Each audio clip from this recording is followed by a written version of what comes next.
Behind me, here in Minnow Barracks, are about 100 of the boys in the Greater Winnipeg Area Cadet Corps. With me, Lieutenant Ron Sheridan, who's the area cadet officer. Ron, just about how many cadets are there in Greater Winnipeg? In the Greater Winnipeg area, Warren, there are about 700 Army cadets. Now, Ron, you are in the regular Army. The regular Army supports the Cadet Corps. Why do they? Well, the aim of cadet training is to provide the sound knowledge of military training to develop characteristics of leadership, discipline, and good citizenship. Do you, as a byproduct, get many of the boys go into the regular Army later on? Yes, we do, Warren, particularly in our regular officer training plan, in our soldier apprentice plan. Both these seem to be very popular with the young cadets. Ron, where do you find the boys who join the Cadet Corps? Well, Warren, we have two types of corps. We have what's called an open cadet corps. That is a cadet corps that parades with a militia unit. And we have a school cadet corps. The school corps is no problem, of course. The boys are there and they're easily contacted. On the other hand, the open cadet corps, it's mostly by word of mouth, occasional advertisements in the newspaper, things along this nature. Of course, a number of the boys in the open corps, their fathers have some affiliation with a particular militia unit. But I don't suppose there's anything can beat one boy joining the cadets and talking his friends into joining as well. No, that is by far the most successful method. Are these boys paid in the manner that, say, militia soldiers are paid? No, Warren, they're not paid throughout the school year. However, they are paid at summer camp. But the training that you see tonight, they do in their own time with no reimbursement whatsoever. Well, if this is entirely voluntary, Ron, how do you enforce discipline? Well, it's an interesting question, and I think this evolves around what we call in the Army esprit de corps. The chief instructors who spend a lot of time with these boys try to build up a sense of pride, and I think successfully, so that a boy, rather than let the side down, will do exactly what he's told and when he's told. Well, it's obvious tonight from the inspection being carried out that there is a fair degree of discipline among the boys, and they certainly seem awfully eager to obey the commands of the officers who, I understand, are also cadets. Yes, that's right, Warren. This is a policy of Army Cadet. Our boys, our cadets, are their own leaders. We think that this is a very favorable thing to do. Where all do the boys train, as well as Minto Barracks here? I know they train in some other places. Yes, we have corps parading at McGregor Armories. We have corps parading at Port Osborne Barracks. And we have two school cadet corps, one parading at St. John's Ravenscourt, the other at Provencher. Who's in charge of the parade here tonight, this battalion inspection? Well, the battalion inspection you see tonight is commanded by a cadet Captain Thomas of the Royal Winnipeg Rifles. Maybe you'd like to meet him, Warren. Yes, I would indeed. That's fine.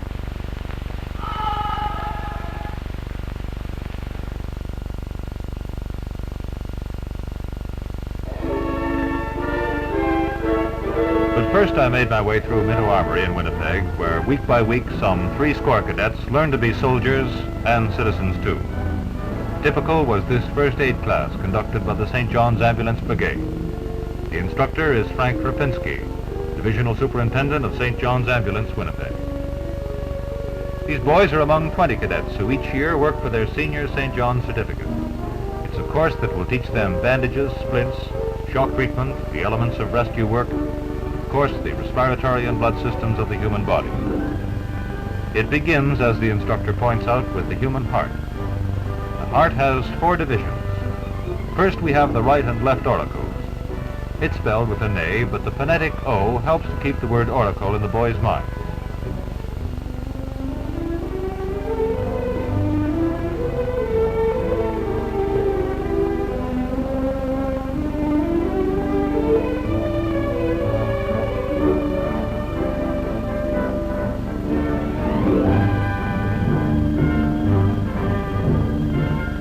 Before any boy graduates, he must pass a St. John's Ambulance examination. Now he must prepare for it. And so we progress from theory to practice. The head bandage is triangular, the instructor explains. His bandage is not a medication. It is purely designed to keep out dirt and infection until the doctor gets there.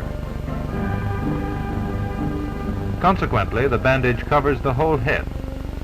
There should be no interference with the wound itself by the first aid man. That's the doctor's part of the job. But this initial work can mean the difference between life and death. For that reason, the name of every boy who graduates from the course goes to the Department of National Defense in Ottawa. The government isn't just thinking of war emergencies. It has learned before the value of the first aid man in time of civil disaster. tornadoes, floods, earthquakes, and fire. The knowledge that is now being gained by these boys has often meant the difference between rescue and tragedy. And so every graduate's name is recorded.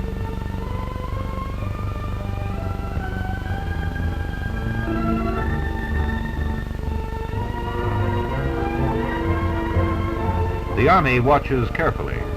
Cadet training is supervised by men like Captain H.G. Andrew of the Royal Winnipeg Rifles and Sergeant Major C.R. Palmer of the Royal Canadian Regiment. It was arm bandages now, and I asked the instructor whether the course had ever influenced a lad into the field of medicine. Yes, he said, it had been in a class much like this one 25 years ago that a young cadet of the Cameron Highlanders had learned first aid. His name was Tommy Thompson, and he did go into medicine. But the war came and he joined the Army. When he was just 23 years old, he won the Distinguished Service Order. And at 24, he became the youngest brigadier in the Canadian Army. But not long after, he was killed in action.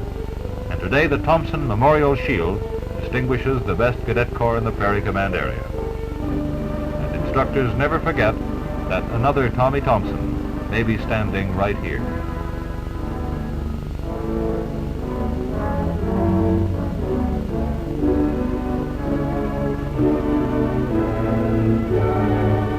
Finally, there was artificial respiration, but not the kind I had once learned. The Army had adopted a new method imported from Denmark. It helped the respiratory system to work more naturally.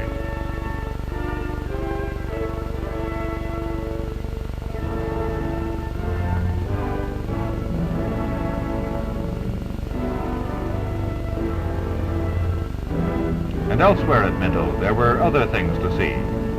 There was, for instance, the light machine gun class, where the rule was safety first.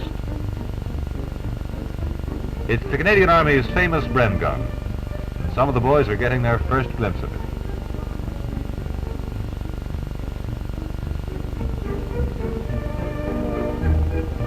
What have I done, the instructor asks, and the cadet answers, you have completed safety precautions on the gun, sir. And so the class gets underway. The Bren gun, the instructor explains, was invented before the Second World War in Czechoslovakia. Before that country fell, it was adopted by Canada and became one of this country's great contributions to the war effort. It was supplied to all British troops as their most essential light machine gun. But today it's becoming obsolete, and next year's cadets will work with a new gun called the FN.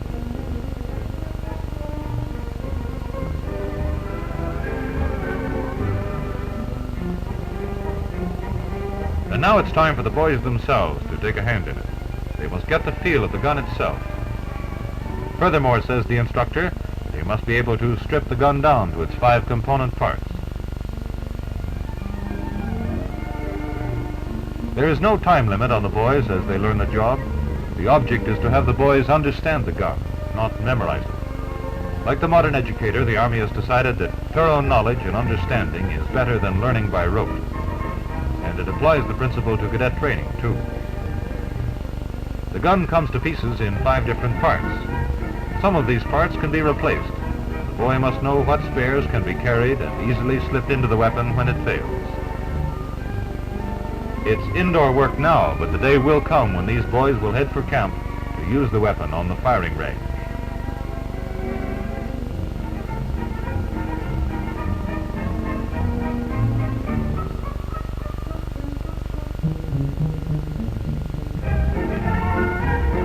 Here's a young man who can tell us all about it. As Lieutenant Cheriton has said, the man in charge of tonight's battalion inspection was Cadet Captain Keith Thomas. And Keith, what prompted you to join the Cadet Corps in the first place? Well, I've admired especially the Army ever since I was young, and I just happened to come down to Minto Armories one night and see the Corps here, and I thought that was it for me. Is there any member of your family have an association with the Army in the past or present? Not the present, but my dad was overseas for 5 years. Keith, I wonder if you could tell me what you get most out of being a cadet. Well, I'd say the companionship, meeting all the boys I've met quite a few from all across Canada and in Winnipeg itself, and I think that's what stands out the most. You really enjoyed being. I sure did. I know that you're listed, Keith, as a master cadet. I understand that's quite an honor. Just what does it mean?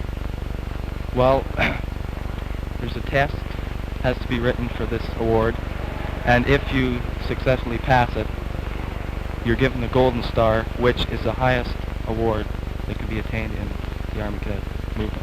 Well, then you rank then as the best cadet in the city of Winnipeg.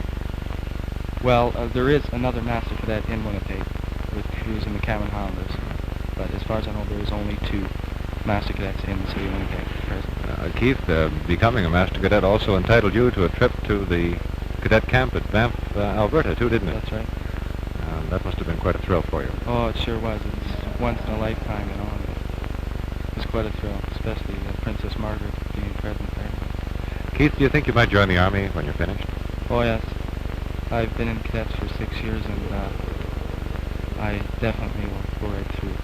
And go into the regular force? Oh, yes. All the very best of luck to you, Keith. Thank you very much.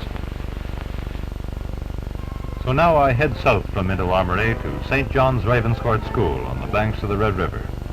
Here we find one of the nation's oldest cadet corps. It's a corps famed for the kilts of its Cameron Highlanders, but in recent years it's won great renown for gymnastic achievement. The St. John's Ravenscourt Cadets have repeatedly captured the prize awarded Prairie Command's top corps in gymnastics. One man primarily responsible for this achievement is Per Thorsen, the Norwegian-born PT instructor. Mr. Thorsen himself won a Canadian championship in general gymnastics 28 years ago. The course here is designed to teach the boys good posture, agility, and coordination. It also aims to develop in them a sense of rhythm, demonstrating the power and grace of the human body. To develop control of the body, says Mr. Thorsen, is to develop control of the mind. And the Corps has some outstanding examples to point to. Chief among the distinctions gained by its students is the Victoria Cross. This is the push-up, the arm-making exercise that builds up the back, the triceps, and the abdomen. Boys start with 4 or 5 push-ups and continue till they can do 16. Mr. Thorsen doesn't aim at records.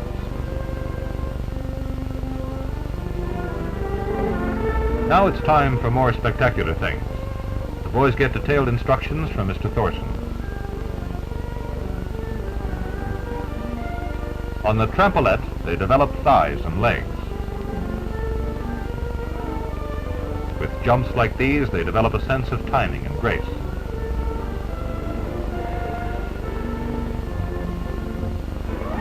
It all spells discipline, and in workouts like these, young Canadians learn a sense of team play.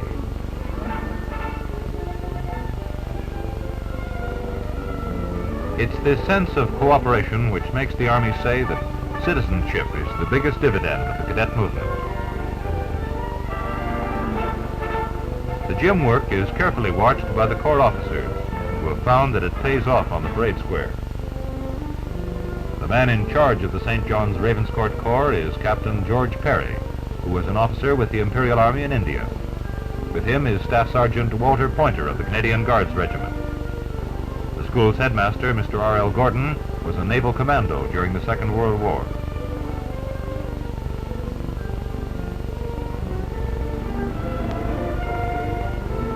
And when the work is done, the boys take time out for a diversion. Boxing isn't part of the Corps' curriculum, but the Corps finds it keeps interest alive.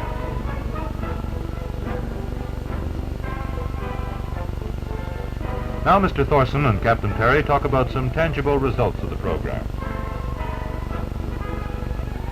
It's the rope trick, and performances like these help win the Corps its renown in the physical training field.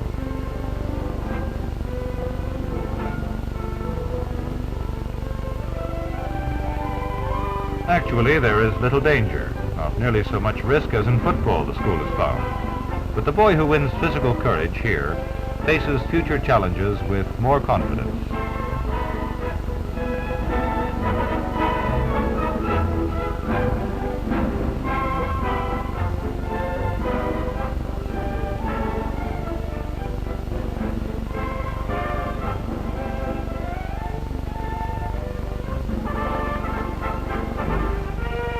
And from St. John's Ravenscourt, I moved across Winnipeg to McGregor Armory, where I found a different kind of training. The early discipline of these lads begins with their feet. Each must learn the proper position of at ease and attention from the marks painted on the floor. They have to be precise, not only in their feet but elsewhere. They will be inspected by a man who wants a perfect result.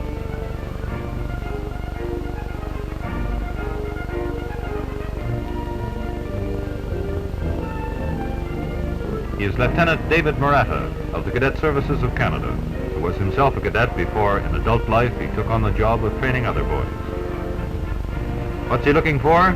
First, posture. The boys must learn to stand erect, to keep their eyes glued ahead of them, and overcome the temptation to follow the officer as he passes by. Cleanliness and neatness are regarded as absolute essentials. The press of the uniform is carefully checked. There must be a definite steadiness of bearing. A smart-looking turnout can bring praise to the whole corps.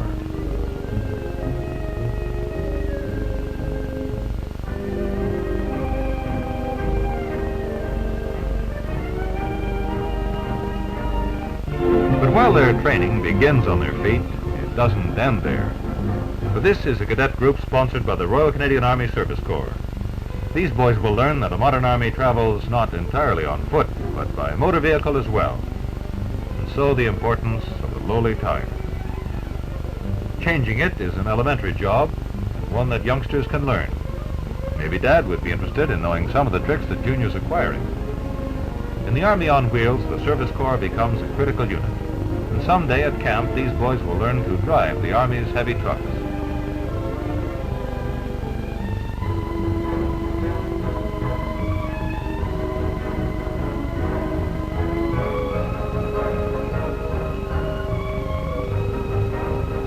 At this point, the boys are told, a machine grips the tire.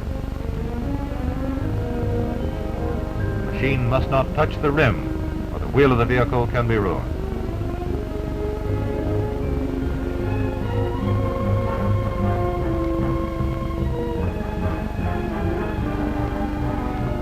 But now it's time for the boys to have a try at it themselves. Wherever practical, the rule is, let the boys do the work and get the feel of the job. All uniform equipment is loaned in trust by the Army to the cadets.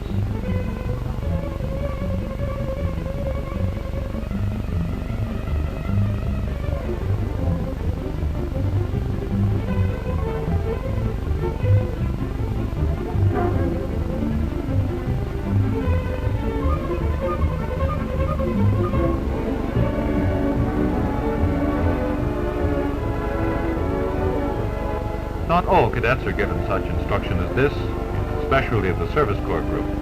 In the Army, each Service Corps driver must be able to check the vital points of his vehicle. Some cadet corps, like this one, are sponsored by Army units. Others are sponsored by schools, and still others by Legion branches or by fraternal lodges. But any boy who wants to join the cadets should inquire at his nearest Army office. In Winnipeg, they should telephone Port Osborne Barracks at Hudson 9 4511, local 222. They will learn an assortment of tricks that could prove useful at home.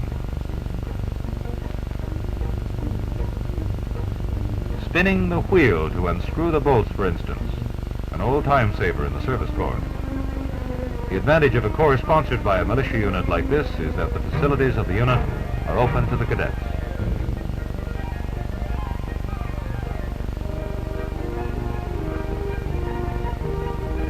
But in some instances, another advantage has turned up. Some corps, like this one, have had father-son combinations. The father belongs to the militia unit, and he puts his son in the cadet corps. So, father and son both share in the traditions and customs of the same military unit. And this work around motors and vehicles often awakens a boy's mind to the fascination of mechanics. To many boys, their life's work has been born through the skills they learned in the Army's cadet movement. From scenes like these, the Army has produced valued and responsible citizens.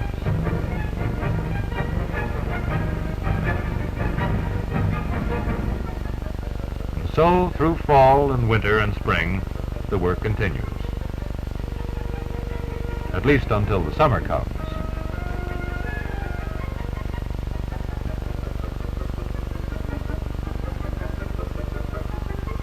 And here it is at last, the Army Cadet Camp at Clear Lake, Manitoba, in the midst of Riding Mountain National Park. Here, junior cadets prepare for 2 weeks of training that will count for a full year on their curriculum.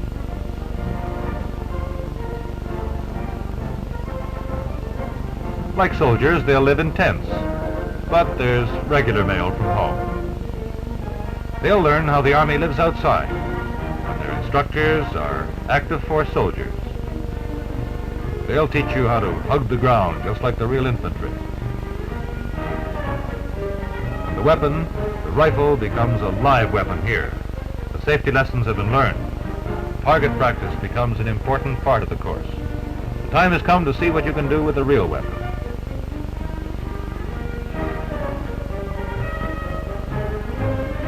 Meanwhile, at Dundurn, Saskatchewan, older boys take part in a course that provides a more advanced training. The fieldcraft takes on a more realistic note. The weapons of classroom days become more familiar. On inspection, the whole parade is commanded by the cadets themselves. The inspection is taken by a real general, Major General W.J. McGill, the general officer commanding Prairie Command. Parents, brothers, and sisters are there to see the boys parade. The course at Dundurn lasts 7 weeks, and here for the first time the boys receive pay. If they serve the full time, they are awarded a $100 bonus. This is the passing out parade and will go a long way to determining who will be promoted to officer positions among the cadets. Leadership, teaching ability, knowledge of cadet work, personal cleanliness, all these factors will be considered, and some may become master cadets, the highest distinction in cadet work. All the training is very important now. It's a time, too, to reward individual achievement. Like this sporting rifle given this lad as Dundurn's best cadet of 1958. He had come to the camp from Churchill, Manitoba. Other cadets won awards for athletic and training proficiency.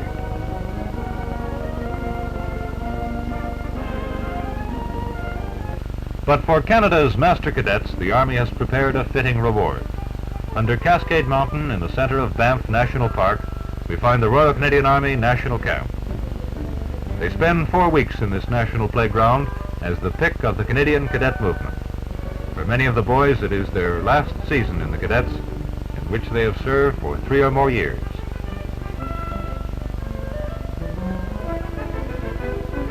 Here, their lectures take on new proportions. Military history is on the curriculum, along with studies in the organization and development of the Canadian Army. Tactics and map reading are all part of the course. And they will learn to live in the bush. Their field craft becomes complex now. There are log cabins to build and bridges too. It's all under the direction of the Army's infantry and engineering officers.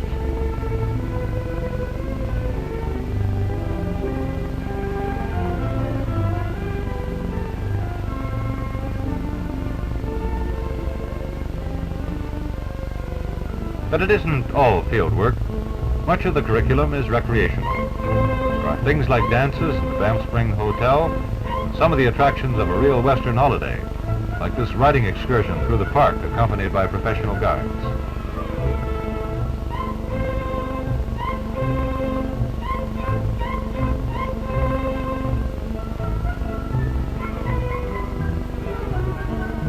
Now it's real Army medical work. The boys must learn how injured persons would be evacuated from difficult areas. They learn to build makeshift stretchers, learn to wrap victims of shock in blankets, how to remove accident victims across a gully or ravine.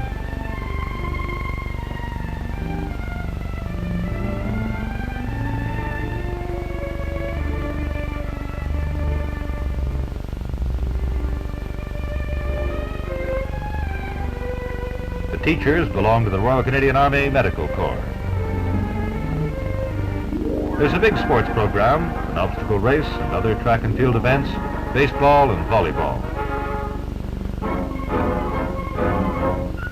And more for entertainment than for training, there are lessons in judo. They're taught by an Army man. He's a real heavyweight wrestler who joined the Provo Corps. The boys are quick to pick up the lessons he teaches, and they have a try at it themselves. But this is pleasure, not part of the curriculum.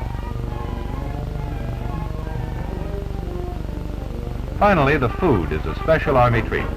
The normal soldier's ration of 3,500 calories a day, an extra 300 calories are added for the boys. Almost inevitably, boys gain substantially in weight. At one camp, the average gain in 7 weeks was 10 pounds.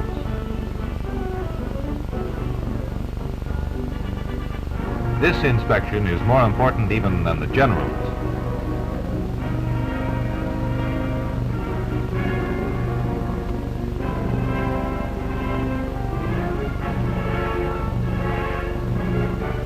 Look, here comes an official car.